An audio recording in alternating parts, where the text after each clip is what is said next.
German ചാൻസലറായിട്ടുള്ള Federico Merz പറഞ്ഞിരിക്കുന്നു, അമേരിക്കയ്ക്ക് ദിശാബോധമില്ല, ഇറാനുമായിട്ടുള്ള ട്രംപിന്റെ നയതന്ത്രം പാളിയെന്ന്.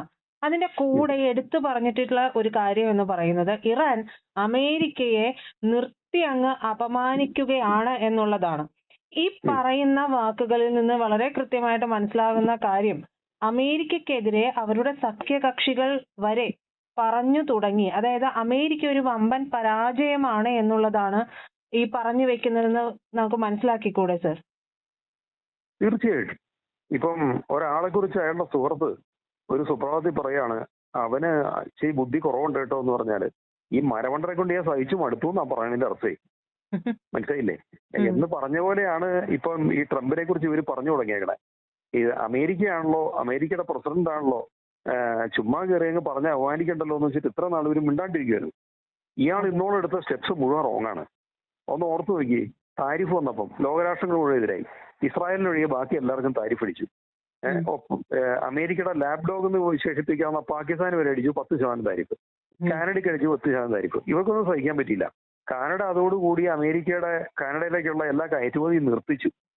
അവസാനം വിസ്കോൺസിൻ പോലുള്ള ഡയറി സ്റ്റേറ്റ്സ് എന്ത് പറ്റി? പാലുൽപ്പന്നങ്ങൾ മുഴുവൻ പാല് തോട്ടിലൊഴുക്കി കളയേണ്ടി വന്നു അവർക്ക്. കാനഡയിലേക്ക് കയറ്റി അയക്കാൻ വെച്ചിരുന്നതാ. അവസാനം എക്സ്പയറി ഡേറ്റ ഉൽപ്പന്നങ്ങളെ കൊണ്ട് അമേരിക്കയുടെ തന്നെ സൂപ്പർ മാർക്കറ്റുകൾ നിറഞ്ഞു ഡയറി ഉൽപ്പന്നങ്ങളെ കൊണ്ട്.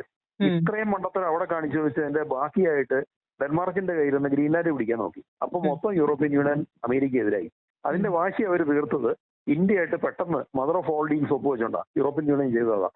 ഇങ്ങനെ പ്രകോപിപ്പിച്ച് ഇവരെ നിർത്തിയ സമയത്താണ് ട്രംപ് കയറി യുദ്ധത്തിലേക്ക് കിടക്കുന്നത്. ട്രംപിന്റെ വിചാരം എന്താ? 100 മണിക്കൂർ കൊണ്ട് യുദ്ധം അവസാനിപ്പിക്കാം. ഇത് ട്രംപ് ആരെയും വിശ്വസിക്കുന്നേ? നെതന്യാഹുവിനെ വിശ്വസിച്ചിട്ടാണ് യുദ്ധം നടത്തുന്നത്. അപ്പം നെതന്യാഹു ഒന്നുകിൽ സ്വന്തം നിലയ്ക്ക് അല്ലെങ്കിൽ മൊസാദ് ഇവർക്ക് കൊടുത്ത ഇൻഫർമേഷൻ റോങ് ആണ്. ഒന്നുകിൽ നെതന്യാഹു നുണ പറഞ്ഞു, അവർക്ക് അറിയാമായിരുന്നിരിക്കും ഇറാൻ പെട്ടെന്ന് ഇതാവൂല.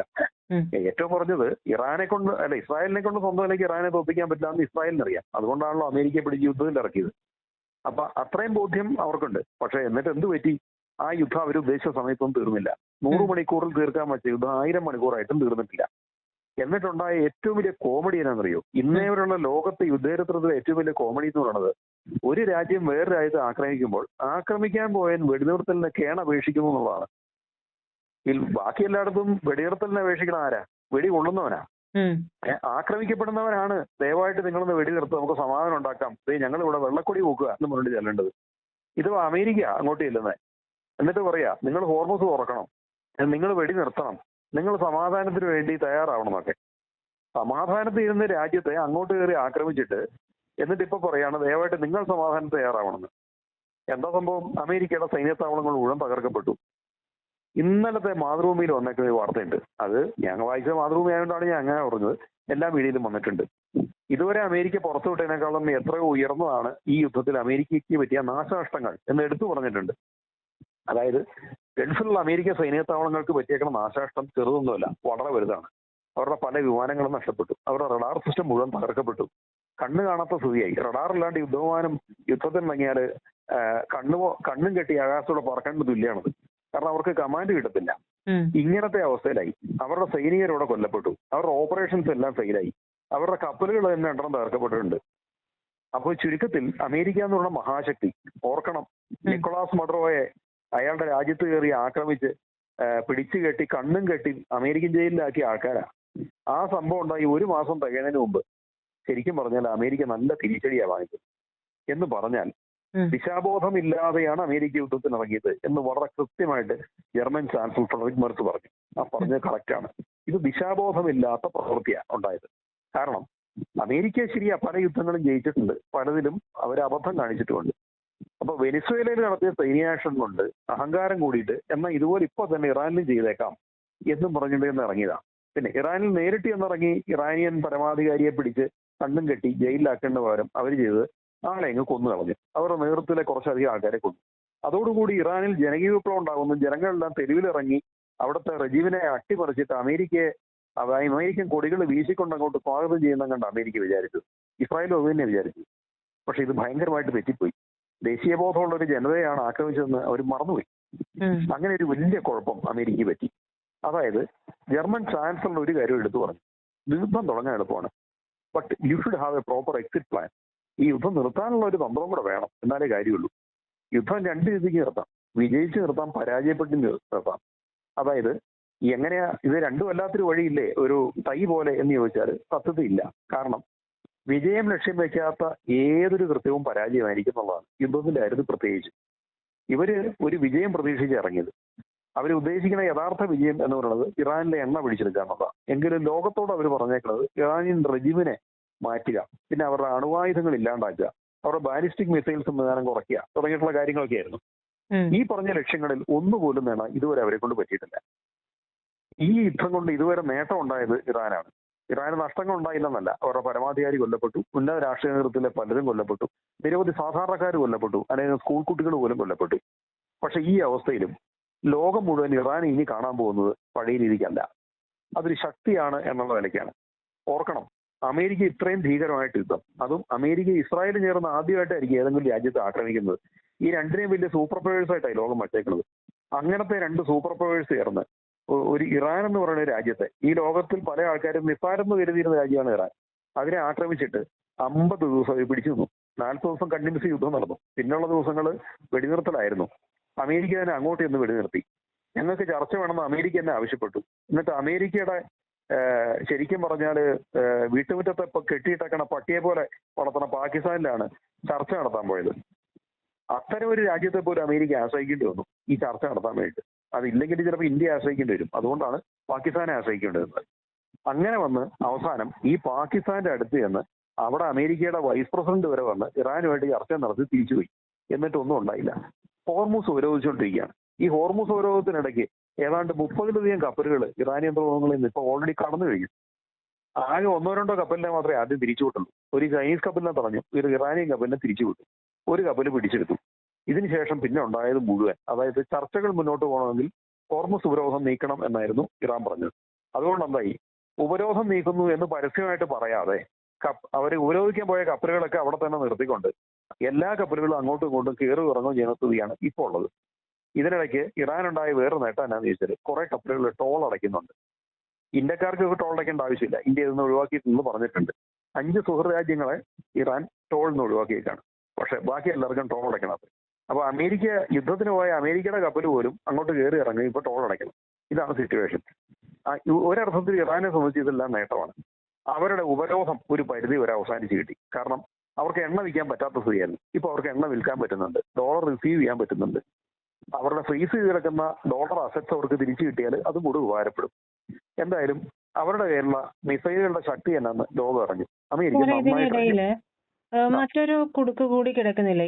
ഇനിയിപ്പോ ഏതാണ്ട് 60 ദിവസം ആകുന്നല്ലോ യുദ്ധം തുടങ്ങുമ്പോ. അപ്പൊ അമേരിക്കൻ കോൺഗ്രസിന്റെ അനുമതി ഇനി വേണ്ടേ വീണ്ടും തുടരാനായിട്ട്? തീർച്ചയായിട്ടും വേണമല്ലോ. കാരണം 60 ദിവസം എന്ന് പറഞ്ഞൊരു കാലാവധിയുണ്ട്. അതെന്താന്ന് വെച്ചാൽ പണ്ട് ഈ വിയറ്റ്നാം യുദ്ധകാലത്ത് അനാവശ്യമായിട്ട് അമേരിക്കൻ പ്രസിഡന്റ് അമേരിക്ക യുദ്ധത്തിലേക്ക് വലിച്ചഴയ്ക്കാൻ തോന്നിയ കാരണം ജനാധിപത്യം അമേരിക്കൻ പ്രസിഡന്റ് മുകളിൽ ഒരു കൂച്ചുവലം കിട്ടും. അതാണ് അമേരിക്കയുടെ ഭരണഘടന ഉണ്ടാക്കുന്ന സുപ്രധാനമായ ഒരു ഭേദഗതി കൊണ്ട് അമേരിക്കൻ കോൺഗ്രസിനാണ് യുദ്ധങ്ങൾ നടത്താനുള്ള അവകാശം എന്നുള്ള നിയമം കൊണ്ടുവന്നത്. അപ്പം വാർ ഡിക്ലറേഷൻ എന്ന് വേണ്ട യഥാർത്ഥ അവകാശം കോൺഗ്രസിനാണ്. എങ്കിലും പ്രസിഡന്റ് സ്വന്തം നിലയ്ക്ക് യുദ്ധം പ്രഖ്യാപിക്കാം, നടത്താം. പക്ഷെ അതിനൊരു ലിമിറ്റഡ് പീരീഡ് ഉണ്ട്, 60 ദിവസം. 60 ദിവസത്തിന് ലക്ഷ്യം കണ്ടോണം, ഇല്ല തിരിച്ചു വന്നോണം. ഇനി 60 ദിവസം കഴിഞ്ഞാൽ ഒരു വിൻഡോ പീരീഡ് കൊടുക്കുന്നുണ്ട്. അത് എന്തിനാന്ന് ചോദിച്ചാൽ സൈന്യത്തെ പിൻവലിച്ച് തിരിച്ചു കൊണ്ടുവരാനാണ് 30 ദിവസം. അതായത് അങ്ങ് നടത്തിയ സൈന്യ വിന്യാസം തിരിച്ചു നടത്താം. അതിനർത്ഥം എന്ന് വെച്ചാൽ പ്രാക്ടിക്കലി 90 ദിവസം വരെ വേണമെങ്കിൽ യുദ്ധം ചെയ്യാന്നുള്ളതാണ്. എങ്കിൽ പോലും അത് തിരിച്ചു വിളിക്കലായിരിക്കണം. അത് പറയാതെ ഇത് മുന്നോട്ട് കൊണ്ടുപോകാൻ പറ്റില്ല. മാത്രമല്ല 60 ദിവസത്തിന് ശേഷം യുദ്ധം തുടരാനാണ് താല്പര്യമെങ്കിൽ അമേരിക്കൻ കോൺഗ്രസിന്റെ 2 സഭകൾ ഈ യുദ്ധം അംഗീകരിക്കണം. അതായത് ഇത് അമേരിക്കയുടെ യുദ്ധമാണ്, അമേരിക്കൻ കോൺഗ്രസ് അഥവാ ജനത ഇതിന് അനുമതി നൽകുന്നു എന്നൊരു പെർമിഷൻ അമേരിക്കൻ പ്രസിഡന്റിന് കൊടുത്താലേ പറ്റുള്ളൂ. നിലവിൽ വേണമെങ്കിൽ അനുമതി ട്രംപിന് ലഭിക്കാതിരിക്കാം. 2 ഓപ്ഷൻ മുന്നിലുണ്ട്. റിപ്പബ്ലിക്കൻസിന് അവിടെ ഭൂരിപക്ഷം ഉള്ളതുകൊണ്ട് അനുമതി ലഭിക്കാം. ഇതുവരെ ട്രംപിനെതിരെ ഡെമോക്രാറ്റ്സ് കൊണ്ടുവന്ന വോട്ടെടുപ്പെല്ലാം പരാജയപ്പെടുകയത്. 4 വോട്ടെടുപ്പ് ഈ യുദ്ധം തുടങ്ങിയതിനു ശേഷം കൊണ്ടുവന്നു. എല്ലാത്തിലും റിപ്പബ്ലിക്കൻസിന് ഭൂരിപക്ഷം ഉള്ളതുകൊണ്ട് സത്യം പറഞ്ഞാൽ ഈ യുദ്ധത്തിനെതിരായിട്ട് ഡെമോക്രാറ്റ്സ് കൊണ്ടുവന്ന എല്ലാ പ്രമേയങ്ങളും പരാജയപ്പെടും. അത് പരാജയപ്പെട്ടോട്ടെ. പക്ഷേ ഈ യുദ്ധം തുടരണോ എന്നുള്ള ചോദ്യം മുന്നിൽ വരുമ്പോൾ അമേരിക്കൻ കോൺഗ്രസിലെ അംഗങ്ങൾക്ക് സ്വന്തമായിട്ട് ചിന്തിക്കാം. ഈ യുദ്ധം കൊണ്ട് ഇതുവരെ ഉണ്ടായ നാണക്കേടാണ്. നാണക്കേടിന്റെ യുദ്ധം തുടരണോ വേണ്ടയോ? ഈ നാണക്കേടാണെന്ന് പറഞ്ഞ് അതിന്റെ ശവപ്പെട്ടി അടിച്ചേക്കുന്ന അവസാനത്തെ ആണിയാണ് ജർമ്മൻ ചാൻസലർ ഇപ്പം അടിച്ചിരിക്കുന്ന ഈ ഡയലോഗ് എന്ന് പറയുന്നത്. അതായത് ഇത് അമേരിക്ക ഉണ്ടായ പരാജയമാണെന്നും അവർ അപമാനിക്കപ്പെടുകയാണെന്ന് എഴുതിയേക്കുന്നത്. അമേരിക്ക ലോകത്തിന് മുന്നിൽ അപമാനിക്കപ്പെടുന്ന, ഇറാനാൽ നിർത്തി അപമാനിക്കപ്പെടുന്ന, പരാജയപ്പെട്ടേക്കുന്ന യുദ്ധം തുടരണോ വേണ്ടയോ? ഇത് അമേരിക്കൻ കോൺഗ്രസിന്റെ മുന്നിൽ വരുന്നൊരു ചോദ്യമാണ്. അവരതിന് ഉത്തരം പറയേണ്ടി വരും. അത് പറയാതെ പറ്റില്ലല്ലോ. അന്നേരം സ്വതന്ത്രമായിട്ട് ചിന്തിക്കുന്ന ഡെമോക്രാറ്റ്സ് ആയാലും റിപ്പബ്ലിക്കൻസ് ആയാലും അവർക്ക് തോന്നുക ഈ യുദ്ധം വേണ്ടെന്നായിരിക്കും. പിന്നെ അമേരിക്കൻ പ്രസിഡന്റിന് വലിയ അപമാനം ഉണ്ടാവണ്ടല്ലോ, ഇല്ലെങ്കിൽ സഭയ്ക്കകത്ത് പരാജയം ഉണ്ടാവണ്ടല്ലോ എന്ന് കരുതി വേണമെങ്കിൽ അവർക്ക് ഇത് പാസ്സാക്കി വിടാം, യുദ്ധം തുടരാനുള്ള അനുമതി കൊടുക്കാം, അല്ലെങ്കിൽ അതിന് ചില കണ്ടീഷൻസ് വെച്ച് അത് കൊടുക്കാം. അങ്ങനെയൊക്കെ ചെയ്തു എന്ന് വരാം. ഒറ്റയടിക്ക് ചിലപ്പോൾ യുദ്ധം നിർത്തിച്ചില്ല എന്നും വരും. പക്ഷേ അമേരിക്കൻ കോൺഗ്രസിന് അമേരിക്കയ്ക്ക് നല്ലത്, അവർക്ക് സൽപ്പേര് കിട്ടാൻ നല്ലത്, ട്രംപിന് യുദ്ധത്തിൽ നിന്ന് പിൻവാങ്ങാനും ഏറ്റവും നല്ല അടവ് എന്ന് പറയുന്നത് കോൺഗ്രസിനെ കൊണ്ട് എതിരായിട്ടുള്ള തീരുമാനം എടുപ്പിക്കുക എന്നുള്ളത് തന്നെയാണ്. കാരണം യുദ്ധം നിർത്താനുള്ള ഒരു അവസരമായല്ലോ. അതേസമയം അമേരിക്കൻ കോൺഗ്രസ് പറയുകയാണ് യുദ്ധം കണ്ടിന്യൂ ചെയ്തോളൂ എന്ന് പറഞ്ഞാൽ അന്നേരം എക്സിറ്റ് പ്ലാൻ ഇല്ല. ഇപ്പൊ എടുക്കാവുന്ന യഥാർത്ഥ എക്സിറ്റ് പ്ലാൻ എന്ന് പറയുന്നത് സ്വന്തം പാർലമെന്റിൽ എതിരായിട്ട് വരുന്ന ഒരു പ്രമേയം മാത്രമാണ്. അല്ലെങ്കിൽ അവരെടുക്കുന്ന ഈ യുദ്ധം തുടരണ്ട. അപ്പം അമേരിക്കൻ പ്രസിഡന്റ് വേണം പറയാം, ഞാനിത് ജനാധിപത്യ തീരുമാനം അംഗീകരിക്കുന്നു, അതുകൊണ്ട് മാത്രം യുദ്ധം നിർത്തുന്നു എന്ന് പറഞ്ഞ് വേണം പിൻവാങ്ങാം. അതായത് ട്രംപിന് നാണക്കേടില്ലാതെ ട്രംപിന് പഴി ചേരാൻ അമേരിക്കൻ കോൺഗ്രസ് ഉണ്ട് എന്ന് വെക്കാം. ഇങ്ങനെ വേണമെങ്കിൽ യുദ്ധം നിർത്താം. അടുത്ത 1-2 ദിവസം തീരുമാനം എടുക്കണമെന്നേ ഉള്ളൂ. പക്ഷെ ട്രംപിന്റെ സ്വഭാവം വെച്ച് അങ്ങനെ തീരുമാനം എടുക്കാൻ സാധ്യതയില്ല, ഉള്ള സത്യം പറയാം. അത് അങ്ങേറെ സ്വഭാവം വെച്ചിട്ട് ഇങ്ങനെ തീരുമാനം എടുക്കാന്നുള്ളതല്ല. ഇപ്പോഴത്തെ നിലയ്ക്ക് പുള്ളി ഇതിലും വലിയ മണ്ഡലത്തിൽ പോയി ചാടാനേ സാധ്യതയുള്ളൂ. കാരണം ട്രംപിനെ തെറ്റിദ്ധരിപ്പിക്കുന്നതും ട്രംപിനെ പിടിച്ചുവലിച്ച് എങ്ങോട്ടോ കൊണ്ടുപോകണം ഒക്കെ മറ്റാരോ ആണ്. അതിന് ഡീപ് സ്റ്റേറ്റ് എന്ന് വിളിക്കാം, അതേ പറയാനുള്ളൂ. അത് നെതന്യാഹുവും അയാളുടെ ആൾക്കാരും ചേർന്നുണ്ടായ ഒരു കുരുക്കിനകത്താണ് ട്രംപ്. ആ കുരുക്കിൽ നിന്ന് ഊരാണ്ട് ട്രംപിന് യുദ്ധം നിർത്താൻ പറ്റുമോ എന്നുള്ള സംശയമാണ്. എപ്സ്റ്റീൻ ഫയൽസ് ഉൾപ്പെടെയുള്ള വർഷങ്ങൾ, മെലാനിയ ട്രംപും എപ്സ്റ്റീനുമായിട്ടുള്ള ബന്ധം, അതിനെക്കുറിച്ചുള്ള സോഷ്യൽ മീഡിയ ചർച്ചകൾ, ഇതിനെക്കുറിച്ചുള്ള രേഖകൾ വെളി വരാൻ പോകുന്നത്, ഇതെല്ലാം തന്നെ ബ്ലാക്ക് മെയിലിംഗിന്റെ ഭാഷയിൽ ഭീഷണിയായിട്ട് ട്രംപിനെതിരെ വന്നു നിൽക്കുന്നുണ്ട്. ഇതിനെല്ലാം അവഗണിച്ചുകൊണ്ട് ഈ യുദ്ധത്തിൽ നിന്ന് എക്സിറ്റ് ചെയ്യാൻ പുള്ളിക്ക് പറ്റുമോ അത് സംശയമുണ്ട്. ഇനി US കോൺഗ്രസ്മാൻ എതിരായിട്ടാണ് വോട്ട് ചെയ്യുക എന്ന് എന്തെങ്കിലും ഒരു തോന്നൽ വന്നാൽ ഈ US ഡീപ് സ്റ്റേറ്റും ഇസ്രായേലും അതിനെയൊക്കെ നിയന്ത്രിക്കുന്ന ജൂതന്മാരും കൂടി എങ്ങനെയും ലോബിയിങ് നടത്തി ഈ അമേരിക്കൻ കോൺഗ്രസിനെ കൊണ്ട് തന്നെ യുദ്ധം കണ്ടിന്യൂ ചെയ്യാൻ ഒരു തീരുമാനം എടുപ്പിക്കാൻ പോലും സാധ്യതയുണ്ട്. അതിന് ഇൻഡിവിജ്വലി ഓരോരുത്തരും ലോബി ചെയ്താൽ മതിയല്ലോ, എതിരായിട്ട് വോട്ട് ചെയ്യരുത് എന്ന് പറഞ്ഞുകൊണ്ട്. ഇതെല്ലാം സംഭവിക്കാം. അതുകൊണ്ട് നമുക്കിപ്പോൾ കൃത്യമായിട്ട് പറയാൻ പറ്റില്ല എന്തായിരിക്കും 60 ദിവസത്തിന് ശേഷം യുദ്ധം എന്നുള്ളത്. ട്രംപിന് യുദ്ധം നിർത്താനാണ് ആഗ്രഹമെങ്കിൽ അതിന് അമേരിക്കൻ കോൺഗ്രസ് റെഡിയാക്കിയാൽ മതി, സ്വന്തം പാർട്ടിക്കാരെ കൊണ്ട് എതിരായിട്ട് വോട്ട് ചെയ്യിച്ചാൽ മതി, സുന്ദരമായിട്ട് യുദ്ധം തീർന്നു കിട്ടും. അതല്ല അയാള് ഊരാക്കുടുക്കിലാണ്, യുദ്ധം നിർത്താൻ പറ്റാത്ത സ്ഥിതിയിലാണെങ്കിൽ ഒരുപക്ഷെ ആ ഒരു കാരണം കൊണ്ടും കൂടി അമേരിക്കൻ കോൺഗ്രസ് ഒരു മാൽ പ്രാക്ടീസിന്റെ ഭാഗമായിട്ട് വേണമെങ്കിൽ പോലും ഈ യുദ്ധം കണ്ടിന്യൂ അനുമതി കൊടുത്തെന്ന് വരും. ട്രംപ് യുദ്ധം കണ്ടിന്യൂ എന്നും വരും. അതിന്റെ ഫലവും ഭാവി എന്താണെന്ന് നമുക്കിപ്പോൾ പറയാൻ പറ്റൂല.